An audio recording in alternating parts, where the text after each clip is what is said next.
call David. Shalom, welcome to the Jewish View. My name is Rabbi Nachman Simon with the Chabad House of Delmar, together with my co-host Mark Ronich, who's been covering the Capitol for over 30 years. Probably more years than our guest is old. Our guest here is a return guest, Walter Mosley, Assemblyman, representing part of Crown Heights in Brooklyn and other communities as well. Mm-hmm. But welcome back to the Jewish View. Thank you, Mark. Thank you, Rabbi, for having me. You know, you're a really dynamic and energetic Assemblyman, and I really admire what you've been doing and how you've been conducting yourself. I've been watching you. You're there 5 years already. Yeah, it seems like it was yesterday, 5 years. Yeah. You showed me an article earlier about when I first got elected. So time goes fast. Well, you're still thin. Yeah. I want to try to keep that. You haven't gone to that many receptions. No. Well, you know, Mark, since your district is in Crown Heights, which that's the headquarters of the Lubavitch movement, 770 Eastern Parkway. Yep. So it's not only the headquarters, but there's thousands of Lubavitcher Hasidim that you represent, and Yes. you know, I think you represent very well. One of the biggest issues, though, and probably all New York, but in Crown Heights I know because I have children living there, is just the rent is super high and the housing is super high. So you have any bills that maybe could help alleviate the situation? Well, I'll talk about something that's probably a little bit more germane and pertinent in real time, Rabbi, is the building of the Bedford Union Armory, which you know, I've been talking with Rabbi Sperling and Rabbi Eli Cohen about how that particular project, which is supposed to bring about many units of affordable housing and low-income housing, but making sure that housing is reflective of the needs of the people who already live in Crown Heights. So we have a lot of families, big families, growing families, and many developers are looking to sell 1-bedroom studios, 2 bedrooms, and we all know that's not conducive to a growing family. And we've been involved with negotiations along with my council member, Lori Cumbo, who's kind of the point on this project, dealing with making sure that we have 1, affordable housing, 2, low-income housing, and 3, low-income and affordable housing that's reflective in part of the communities in which we represent. And so to me, that's, you know, part of what we do is legislation, but I think the more germane and more important thing that we do, which happens almost in real time, is the development that takes place in our communities and how that's going to impact the neighborhoods we serve. Well, one of the problems in Borough Park, at least, which is not your district, but it's still a large Jewish community in Brooklyn, in Borough Park, there's just no land for building, and they're having a real housing crunch in Borough Park. Mm-hmm. Is the same thing happening in Crown Heights, where there's really, that's why rents are so high, because there really is nothing that's available, so the price can go up? I mean, it's not a glut, you know. Well, I think there are 2 things. One, obviously, they will find land, developers will find land even when it's not available. They'll purchase properties, tear it down and build anew. Right. So we see this often, you know, on Eastern Parkway. We have Rogers Avenue and Eastern Parkway. We had several projects almost in succession along Rogers Avenue, where they're building, you know, they have multiple lots in which they're building, you know, housing. Some of it's affordable, but, you know, what's affordable to the average, you know, Brooklynite who lives in North Crown Heights? You know, what's affordable to us is a family of 4 making 47,000. But when you talk about the affordable component as it relates to what developers want, obviously they want far more, and they want to set a paradigm or a price index that is far beyond what we're seeing. And as a result, this has a rippling effect on other landlords to see what other, you know, developers are getting, and they say, maybe I can get the same because we're in the same neighborhood, we have the same amenities and the like. So clearly it does reverberate, and it's important for us that when we have a say-so in a particular project that has significant impact, like the Bedford Armory, like the Union Armory, that we make sure that we get what we need for our constituents. And what is the just up to, because it was Bedford Armory was sold a year ago, even more than that. So I don't even know what the status is. Well, it used to be owned by the state, and then the state transferred ownership several years ago when Marty Marker was still our senator. That was more than several years ago. Right, and it's been operated by the city. And this 2 years ago, an RFP was drafted and submitted, and RFP was awarded earlier this year. Wow. Or I should say late last year. But with any RFP awardee, they understand that if the community has issues and concerns, that it's conducive for them to sit down to the tables, to the principals Right. that are representing these constituents, both at the state, federal, and a local level, in an effort to, come up with an amicable solution where people feel like, okay, this is something that we can live with. Do you own your own home, or do you rent an apartment, or? I stay in subsidized housing. I live in Mitchell-Lama Housing, Yeah. Mitchell-Lama Housing, which is a state subsidized program. It would be hard for me to believe that I could find a place suitable for my two kids and my wife and myself to live in an effort to serve the district that I'm in. Is it because you're only earning 80,000? I mean, I'm just asking. Actually, if that would that's- give me $1 more. I only make $79,900 Well, some odd dollars. But it's that plays a large part in it. Because that's the complaint in a lot of for a lot of legislators in New York Well, City, is that they're just not earning enough. You're not to- earning enough, and obviously, as any parent, you want to save, for your That's college true. tuition. You want Yeah. to save for your own retirement. You want to put money away just in case of an emergency or for a Right. rainy day. So you want to do everything to be a responsible, citizen and to be a responsible provider and parent. No, But at absolutely. the same time, you understand that living in this city sometimes can be very challenging, to So say the least. Is it impertinent for me to ask, like, approximately what your rent might be? I mean, just to give an idea. I'll just say it's reasonable, given the fact that we are living in Mitchell-Lama housing. Okay. And it's decent, clean, affordable housing Okay. with great schools, great hospitals, great amenities that any Well, Well, it has I to asked be- somebody it that would if have they to had be- of $1 million, he says that you can buy a garage for $1 million. I mean, it's it's incredible. And young families, or like you said, a decent wage you would expect you should Yeah. be able to own a home. But that's what I'm saying. And I know from personal people that I go down to Crown Heights, and they're, like you say, jammed up in 2-bedroom apartments, and they Correct. have. And there's no way they're going to In spend fact, $1.5 million I will for a be house. in Sullivan County for an event for a Jews organization, OHEL. Oh, really? When? It's next Sunday. Okay. Their Extreme Challenge, so I go every year. And a lot of my constituents from North Crown Heights have Yeah. moved to Sullivan County and Rockland County not because they wanted to leave the city, but they had to leave the city because they had to provide for their families in a responsible way. And living in a city, unfortunately, does not give you that opportunity. Well, plus it strengthens a depressed county like Sullivan It does, County, but at and the that same helps. time, you never want to make a choice based upon the fact that you're unable to stay where you would prefer to stay. Okay. This is where your synagogue may be that you grew up in. This is where your family's from. This is where your health care. Look, I grew up in Mill Basin, Yeah. and I understand. I moved up here, and I saw what the prices were here. And my father was visiting one time and looked at my utility bill and said, "Since when do they bill you weekly?" Right. And I said, That's "No, a this is monthly bill. monthly." Yeah. And he says, "That's a week for me," So the utilities, I mean, everything's just out of whack in New York City. Yeah. I mean, there are people who are working three $100,000 a year jobs, in medicine. Yeah. And they're Barely. sending their kids to yeshiva, and they're finding it difficult. Very difficult, yeah.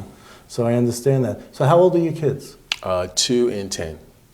10 years old. So the Sebastian It's 10, right? 10. And Okay. my Allison is my daughter. She's 2. Two. Oh, excellent. Okay. So, well, I don't know if I had said this, but Thank I you.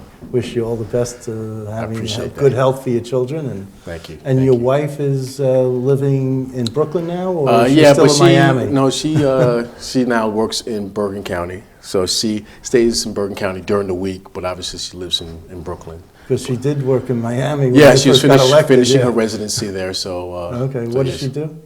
She's in osteopathic medicine, so she does a lot of alternative rehabilitation work. okay. So Very a lot nice. of workers' comp stuff. So All right, well, that's good. Okay, I just thought I'd ask. I Thank just you, wanted to thank get you. Thanks for people to asking. get to know you, yeah. Talking about gun violence, maybe? Well, I want to talk to him about the budget Mm-hmm. also, because the Jewish community got a lot in this budget. And can you talk about that a little bit? Well, it was a late budget, Yeah. but I think that it was a timely budget in the sense that we got what the people wanted for the most part. Particularly policy initiatives that are germane to the people who live in Brooklyn, in particular, in the city. I know that some legislation that I was pushing in terms of the immunization money, that was my bill. It found its way into the budget, so I'm very pleased about that. I know that a lot of my constituents from the Jewish community was really pushing that immunization bill. What does that mean? Well, it reduces the cost of immunization. Of what types of immunization? These are very complicated, very high, costly immunization. No, but is it like for the flu, or is it immunizations for pneumonia? I mean, all types. It varies. And chickenpox, or yeah. all the whole gamut. Okay, right. I didn't know. But because I have constituents who have large families, and you're talking about immunization. $30 a shot. Yeah, it's a lot of money. Yeah. So this bill. This bill offsets some of that cost. Okay. So we're very pleased to have that, but obviously the $2.5 billion we were able to put in for affordable and supportive housing, $2.5 billion we were able to put in for ensuring that our water infrastructure was up to par. So $25 million was put in for security for nonprofit organizations. That was an important thing. I forgot whose bill that was, but I know it was a bill that came out of our house that was incorporated into the budget. So there was a lot of there were a lot of things. Obviously, raise the age and other things that got a lot of the publicity, but there was a lot of other bills that got incorporated into the budget. Right, which is why I wanted to talk to you about those things, because everyone knows about what made the headlines. Right. I know there's, it's what was it, $152 billion or 153.6 billion here, billion there. Right. There you go. Yeah. I'm off by a little bit on his salary. I'm off a little bit on the budget. That's all right. You're in the ballpark. Okay. But that's a lot. It is. Because I remember I don't even think when I first started, I don't think we were even at $1 billion in the budget. When I first started. When you talk about a budget of that size, but 70% of that budget is taken up by education and health. And so you're talking about 30% of $153 billion. Right. So you're talking about not a lot of money, but there are a lot of priorities I think that were met that will serve a number of communities throughout the state of New York. And you chair the subcommittee on regulated mortgage lenders, and you also had a bill that had to deal with that, a major bill that had to deal with the Mortgage Lender Act or something. That's a bill that would provide the necessary notification to a homeowner who is under a foreclosure proceeding, understanding their rights. The Mortgage Bill of Rights. Right. And understanding where they are along the path of going through this Was that part process. of this budget? No, it didn't get into the budget, but it's one of my signature bills as that chair of that subcommittee. And it could be this year that it could be. It's something that we have to evaluate and see if I don't know if off the top of my head I don't know if it has a Senate sponsor or not. Oh, okay. Because I have a number of bills, but. Okay.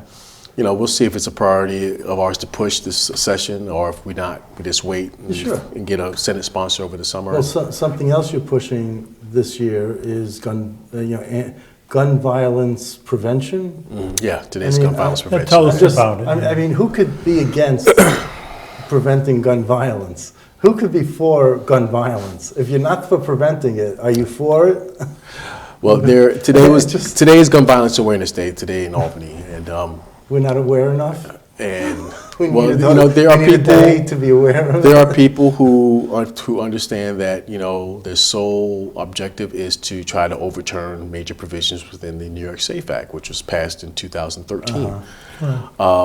But in light of everything that has taken place this past November, with the NRA just holding its national convention in Atlanta last week, we saw that, and I think I said this at the press conference about the issue of reciprocity, where people can apply the state laws from where they're living and apply them to states like New York. So if I live in a state, let's say Texas, it's concealed carry laws, which allows me to lawfully carry, or if I'm mentally ill, or if I have a propensity for domestic violence and I've been convicted. Right. Yeah, I know. And I can still carry in Texas, that reciprocity would allow for me to do the same thing in the state of New York, even Yeah, though it's I a might law. not be legally Yeah. able to do so Yeah, if currently you- yeah. in New York State You know if I what- was a That's a resident of New York law, State. I mean, so what is that? Well, what they want to do is they wanna want to make a law, advocate yeah. for that at the federal level in an effort to make that reciprocity law. Got it, and you were against that? That's Oh, what I obviously, mean. yeah. What really bothered me was the fact that people who have committed these violent acts serve time in jail. The idea that they could still come out of jail as a felon and apply for a gun permit Yeah. and get approved by a judge Where's is that? outrageous in New York. Really? I didn't Is even know that. outrageous. Yeah. I mean, that's It's what still- I took out of the news conference, that I didn't realize that that was still possible. I thought if you're a convicted felon, you can't own a gun, but you can in New York State. You talking about for the reciprocity laws? No, you're just talking. No, I'm talking about reciprocity laws in terms of. I know what you're talking Yeah. about. Right. I moved on from that. Okay, It's a all right. new paragraph. All right. No, but I just wanted to ask you, at the news conference, I mean, they were saying about the domestic violence and the hate crimes, Right. that you could, someone who was convicted of a hate crime could still could still own a gun, legally own a gun.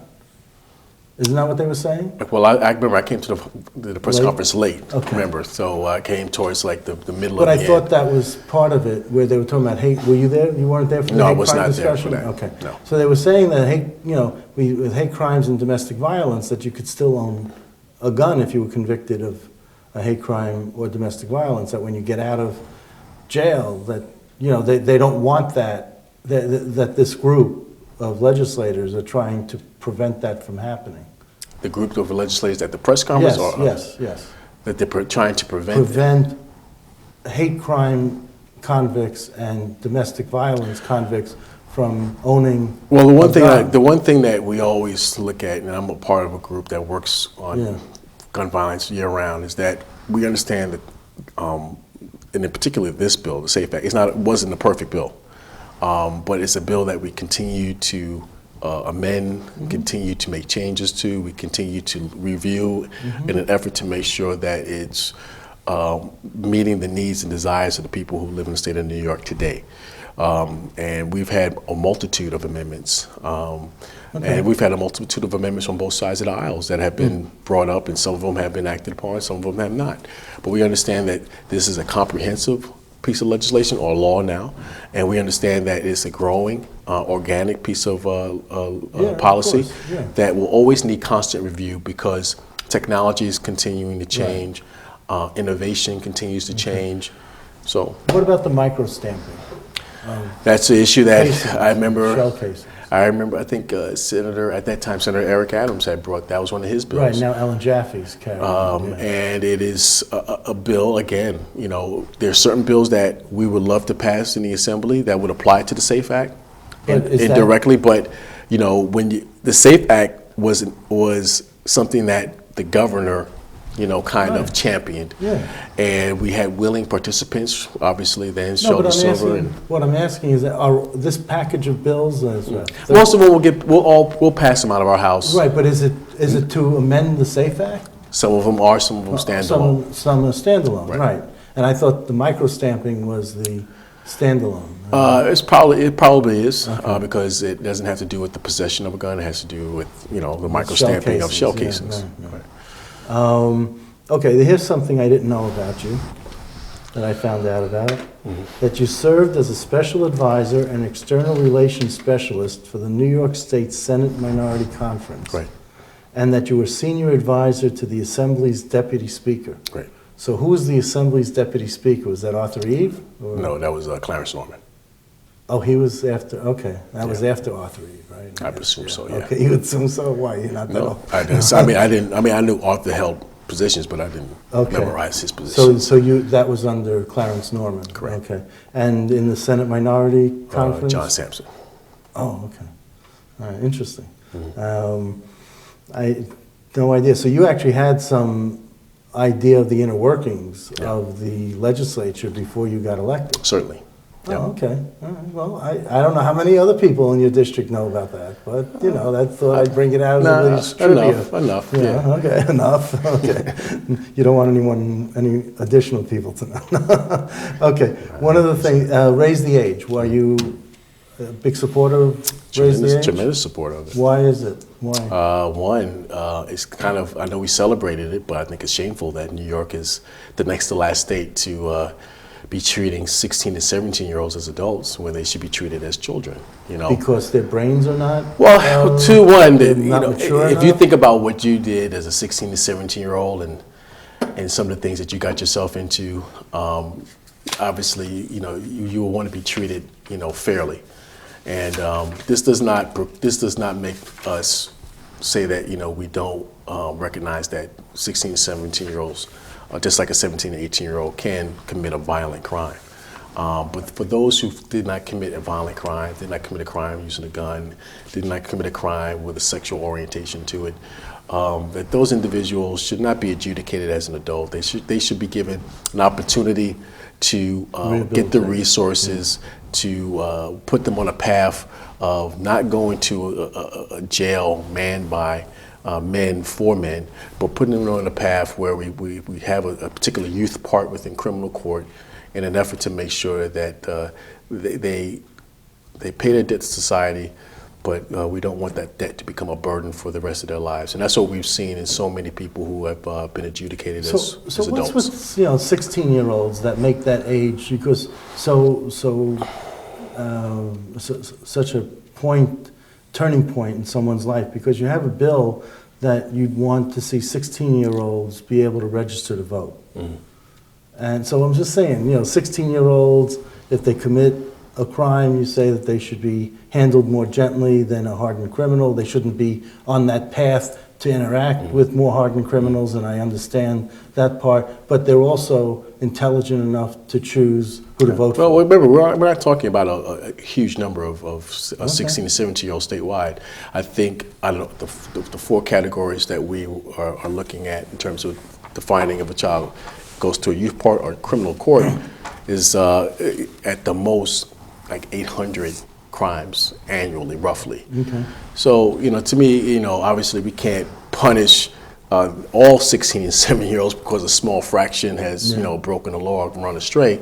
But I do believe that 16 and 17-year-olds have the capacity to learn and the capacity to understand, who's representing them. I just think, just one of the things that one of my 10 jobs is I have prison visitation. And, unfortunately, and really it's open society, so it's not only Jews, really. There are minority people who want to find out for Judaism for different reasons. Right. But, I'm open to everybody, and of course I could talk to everybody. And, I'm trying to help as much as I can. I mean, I'm not a psychologist, I'm just a person in terms of do what God wants and do the right thing and straighten yourself out. You don't want to end up in your whole life in this, these cages, which they are. But you're right, the truth of the matter is some people, they're into drugs, like you say, they're wild, and then it's so vicious because that the drugs hook you. It's not like, it gets to a point where it's not like, oh, I want to take a drug. It's like you have to take a drug. And these people, they don't belong in jail at all. They're not getting the help that they need. And remember, a large part of this bill allows us to integrate not only Department of Correction, personnel, but Office of Children and Family Services, and all that they have to offer. And in the city, it will be ACS.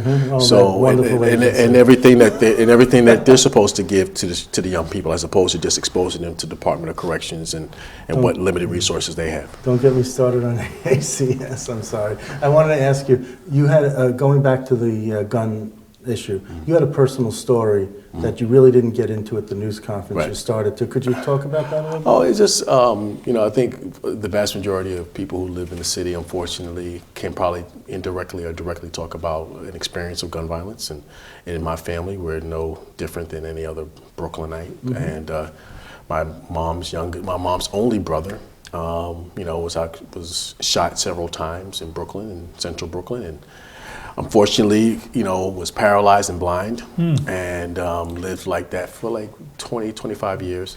And after that, unfortunately succumbed to those Succumbed to wounds. that. So that's my testimony in terms of how gun And violence has touched our lives. this was your uncle? This is my uncle. Okay, so how old was he and how long ago? I want to say he was in his early to mid 50s when he passed away. So young. Yeah. And how long ago was this? Well, he passed away several years ago, but he was in his early 20s, mid 20s when he was shot. I'm so sorry, but I just wanted to hear what that story was, and I know it's never easy. Yeah, we're to talk legislators, about. but we were first Brooklynites, That's right. so Well, we've there were- experienced and- many of the ills that people unfortunately still experience today. Well, I'm glad you shared that with us. Thank you. No problem. I wanted to ask you about the Jewish culture in the legislature. Has it changed much in the past few years? Have you seen the same level of interest and attendance at Jewish functions like Tu B'Shvat and the Passover and the Rebbe's birth, Lubavitcher Rebbe's birthday? Well, obviously we can anticipate things are going to change with the change in leadership. But for me, it was never about who was there and who wasn't there. It's my constituents, I think will want me to be there. Yeah. I try not to keep score on what other people are doing. I have some great friends who happen to be Jewish. Neely Rosick, Chuck Levine, Phil Goldfeder before he left, and these are just good people. Regardless of where they hail from. But members get busy with other things. But I always try to make that a priority. Well, the Rebbe's birthday celebration, I remember the room was pretty much packed under the previous assembly leadership, and there were people, I guess, legislators who wanted to be there to show their respect to the Rebbe in front of the assembly speaker also. But then you got to ask yourself, were they showing their respect to Shelley, or were they showing their respect to the Rebbe? Rebbe? Right. And now you see the real shakeout, so to speak, when you have the same type of celebration in a room, the same room, and it's sparsely populated. And I know you don't do a head count. I know that this is something maybe I do too much of, but I remember last year it was in the terrace level of the LOB. That wasn't that well attended. They moved it back this year to the parlor. Right. But I just wanted to sort of get your thoughts on. Yeah, it's one of those things where you hope that a brand new group of legislators get a better understanding of why it's important to have these type of relationships. Not just because of who you represent or what part of the state you're from, but understanding that if I can empathize and sympathize with your plight, then you can do the same with my plight. And I think that we are a stronger state for it. The Tu B'Shvat ceremony, I was sad in that, I got there late and there was a tray of carob and other dried figs and, just still wrapped. And I didn't even know if I should open it. And they said, oh, no, they want you to open it. But it was like there was no one around. It was just a sad scene. And I just look at that and I think that, there needs to be someone else, really organizing and but pushing. also remember, there are a lot of Jewish legislators who now have moved on to That's right. to greater responsibilities. That's true. So, and just like within the African American, Black caucus, we have more members of of the caucus who have moved on to bigger and better things. So they can't attend things like they used to. But you're replacing when the Black legislators move on to the city council or to some other office, borough president, whatever, it's that person being replaced by another Black legislator. Now it's not being, the seats are not being replaced by another Jewish legislator in all cases. Right. I mean, when Phil Goldfeder left, Stacey Pfeffer Amato she says she's a Jewish legislator, but she's married, she doesn't, her family's not being brought up Jewish, is, it replaced him. So, Right.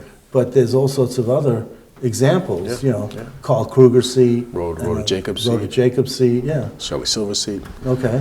Yeah, so. Well, the main I thing just is look at just a that change. person can really, you're a perfect example Yeah. that you're not Jewish, but you represent very well the Jewish community in Crown Heights. So you don't have to be Jewish to be, Exactly. to be helpful to the Jewish Now, if community. Chuck Levine leaves, Yeah. because he's running for Nassau County Executive. I think his son is looking at running for that. And what about, who would head up the Jewish Legislators Association? I don't know, there would have to be a vote. There'd have to be a vote. Yeah. Because on your website, when you talk about the different groups and the different committees, you don't have that you're a member of the Jewish Well, legislators. technically, this is the first year where they actually have put me on the roster. I didn't even know I was on it, to be honest, Okay. until Chuck showed it to me, and I was like, oh, okay. Well, now you got to put it on your website. I do. And I've been telling all the legislators who come across my path to remember it's just not the Black and Puerto Rican Asian No. Caucus, it's also the Jewish Legislators Association. Yeah, Someone should know it exists. Right. All right, you know what, Mark, we're out of time, but I want to thank We're out the of Assemblyman time. for your yearly visit, your Thank annual you. visit, and Thank you, Rabbi. your report card got A+ for representing the good people of Crown Heights, Thank and you. just continue with success and good health. I appreciate it. Same to Much you. continued success. I really admire what you do in the Thanks, Assembly. Mark. I really Keep appreciate up the it. good work. Thank you.